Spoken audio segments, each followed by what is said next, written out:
Welcome back, everyone, to another deep dive. This time we're going way back to 1847 to unpack Frederick Douglass's speech, Abolition Fanaticism in New York. Oh, this is a good one. It really is. And, we're always looking for insights that we can apply to making our corner of the world even better. Right, like Deer Park LaPorte in Pasadena. Exactly. So this speech, it's like a window into Douglass's brilliant mind and his unwavering commitment to justice. Definitely. And we'll be looking not just at what he said, but, how he said it and why it still resonates with us today. I think the delivery is really important for this one. Definitely. And one of the things that really jumps out at you right from the start is that Douglass doesn't hold back. Not at all. Even though he's addressing the American anti-slavery society. Right.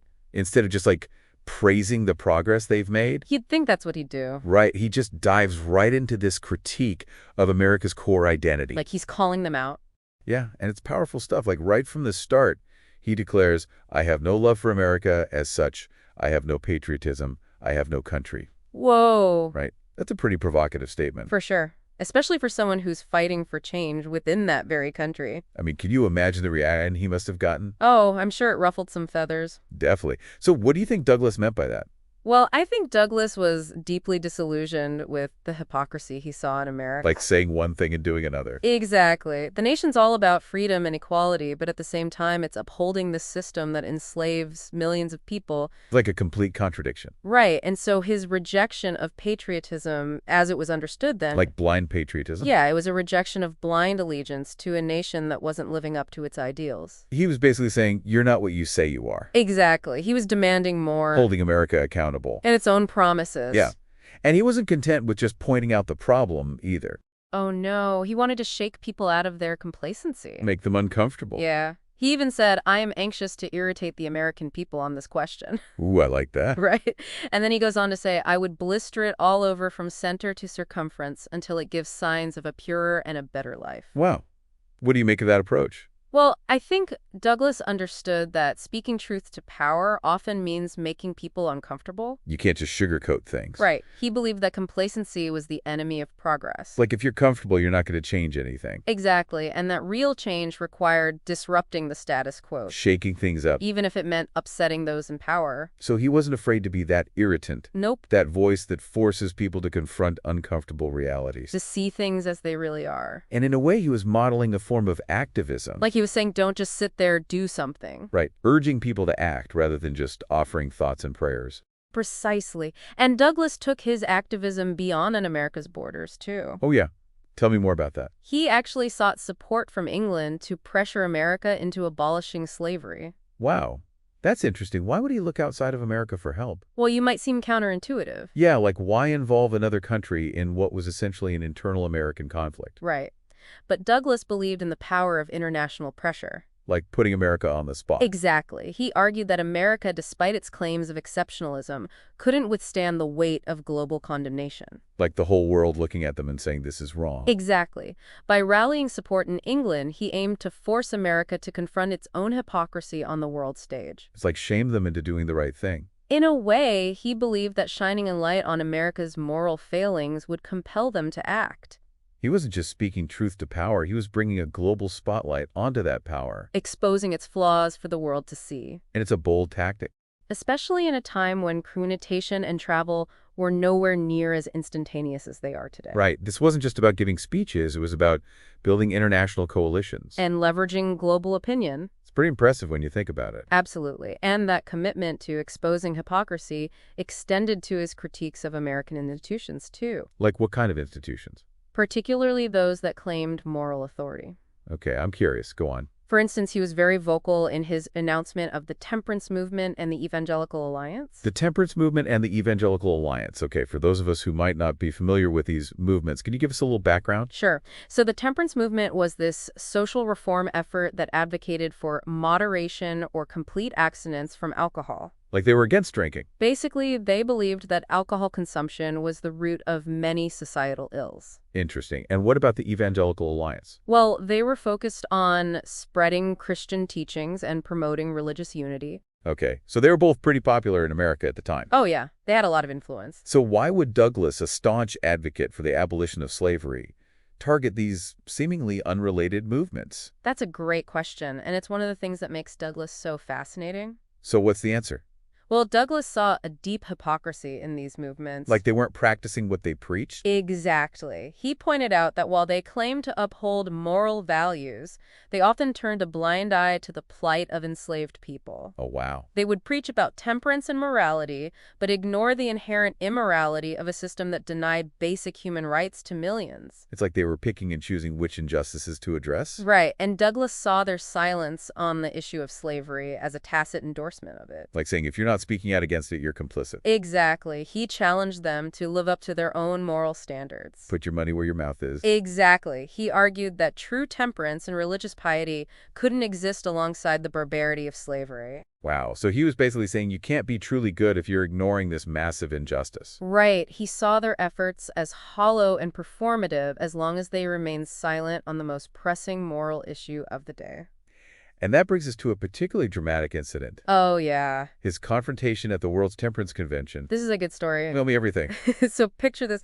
This convention is filled with American delegates praising the temperance movement. Okay. And Douglas is there. He couldn't stay silent. Not a chance. He saw the irony of Americans championing temperance while ignoring the millions of enslaved people who were denied basic human rights. Including the right to attend such a gathering. Exactly. So he speaks up. He was being that irritant again. He was forcing them to confront the limitations of their movement. Making them uncomfortable. And he saw it as his duty to speak for those who couldn't speak for themselves. Powerful. He reminded the attendees that true temperance, true morality, could not exist as long as slavery persisted. It's like he was holding up a mirror to them. Showing them the gap between their words and their actions. Yeah. This speech is fascinating because it not only reveals the horrors of slavery, but also exposes the complicity of those who passively allowed it to continue. Absolutely. He's not letting anyone off the hook. And he didn't stop there. He also challenged the Evangelical Alliance, Oh, yes. highlighting the fact that much of their funding came from individuals who directly benefited from the slave trade. So he was pointing out the hypocrisy of claiming to spread the gospel while being financially entangled with a system that perpetuated such immense suffering. Precisely. He argued that their efforts to spread Christianity were inherently compromised by their ties to the very system they claimed to oppose. That's a pretty bold accusation. It was. But Douglas wasn't afraid to call out hypocrisy wherever he saw it. And it's interesting to see how he was able to connect these seemingly separate issues, Right. like the temperance movement, the Evangelical Alliance, and slavery. He was showing how the fight against slavery was intertwined with broader critiques of American society. It's all connected. Exactly. He was a master at exposing those connections and forcing people to see the systemic nature of injustice. And that's a key takeaway here. The fight for justice often requires us to see the interconnectedness of various issues. It's not enough to address problems in isolation. We need to understand the root causes and how they manifest in different areas of society. Absolutely, and Douglas's speech is a powerful example of how to do that. He didn't just point out the problem of slavery, he exposed how it was woven into the very fabric of American institutions and beliefs. And he didn't just criticize either. He actively refuted pro-slavery arguments, dismantling the justifications used to maintain the status quo. Like taking their arguments apart piece by piece. Exactly. He engaged directly with those who attempted to downplay the horrors of slavery or excuse the inaction of slaveholders. So he wasn't just speaking truth to power, he was actively dismantling the intellectual framework that supported that power. Absolutely. And one example of this is his response to a Reverend Dr. Marsh. So this Dr. Marsh, he tried to argue that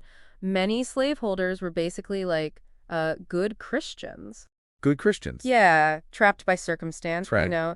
He claimed that they wanted to free their slaves. They wanted to. But they were prevented from doing so because of legal obstacles. Ah, yes, the classic "it's the law, not me" argument. Exactly. My hands are tied. We still hear that today. Oh, all the time. When people try to deflect responsibility for systemic problems. It's easier to blame the system than to acknowledge your own complicity. Right. And Douglas wasn't having any of it. He saw right through it. He dismantled that argument by highlighting this $10,000 fund that was established by Jared Smith and Arthur Tappan. $10,000. Back then, that was a lot of money. Huge. And this fund was specifically designed to help slaveholders navigate the legal complexities of emancipation. So there was a way for them to free their slaves. If they really wanted to. These so-called good Christians. Right. Douglas exposed the hollowness of their excuses. Their hypocrisy. Exactly. He revealed that for many of them, the real barrier wasn't legal. It was moral. It was a deep unwillingness to give up their power. And the economic benefits they got from slavery? Exactly. It wasn't the law that tied their hands, it was their own greed. And their attachment to a system that benefited them at the expense of others? It's a powerful reminder that good intentions are meaningless without action. You can't just talk the talk, you got to walk the walk. And in fact, unexamined good intentions can be used to mask inaction and complicity. It's like saying, I care about this issue, but I'm not going to do anything to change it. And that's a trap we can easily fall into, even today. Oh, for sure. It's easy to express sympathy for people who are suffering, But much harder to actually do something about it. especially when it requires us to confront uncomfortable truths about ourselves. Or the systems we benefit from. Exactly. We have to be willing to move beyond performative allyship. And engage in the messy, uncomfortable work of dismantling unjust systems. It takes courage. And Douglas had that in spades. I mean, here he was a formerly enslaved man Speaking truth to power in a society that had dehumanized him.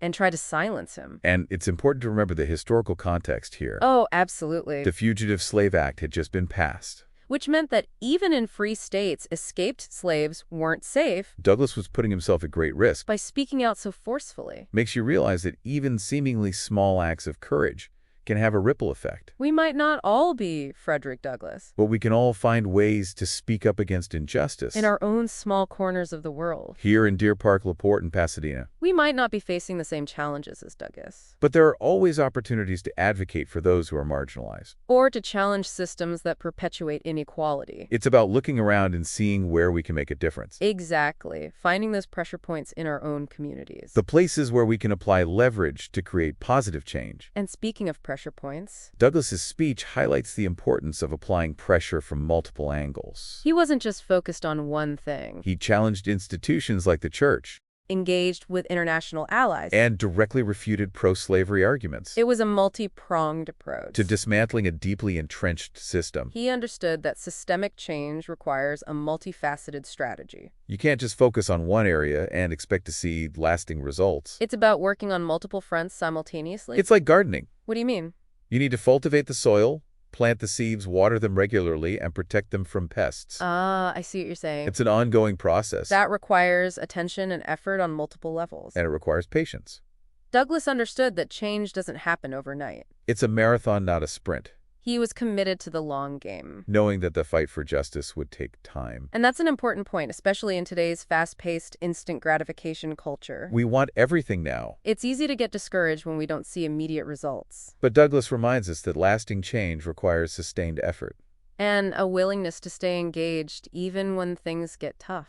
We have to be willing to play the long game. Knowing that even small actions taken consistently can have a cumulative impact over time. Little by little. And it's important to celebrate those small victories along the way. Those wins can fuel our motivation. Remind us that our efforts are making a difference. It's about finding that balance between urgency and patience, Recognizing the need for immediate action. but also understanding that true systemic change takes time. It's a gradual process. And it's a process that requires us to confront our own biases. And assumptions. Douglas's willingness to challenge even those who claim to be on his side, Like the temperance movement. and the Evangelical Alliance, reminds us that we have to hold everyone accountable. including ourselves. It's easy to point fingers at the bad guys. But real change requires us to look inward, Ask ourselves, how am I contributing to this problem? even unintentionally, It's about having those uncomfortable conversations. challenging those ingrained beliefs and behaviors that perpetuate injustice. Even within our own circles. This ties back to Douglas's idea of being an irritant Sometimes we need to be willing to disrupt the status quo. in our own families Workplace and communities. can be difficult. Yeah, it's much easier to stay silent. Avoid conflict. But, as Douglas reminds us, silence is complicity. When we see injustice and don't say anything, We become part of the problem. our silence is a form of consent. Speaking of speaking out. There's another aspect of Douglas's speech that I find particularly interesting. What's that?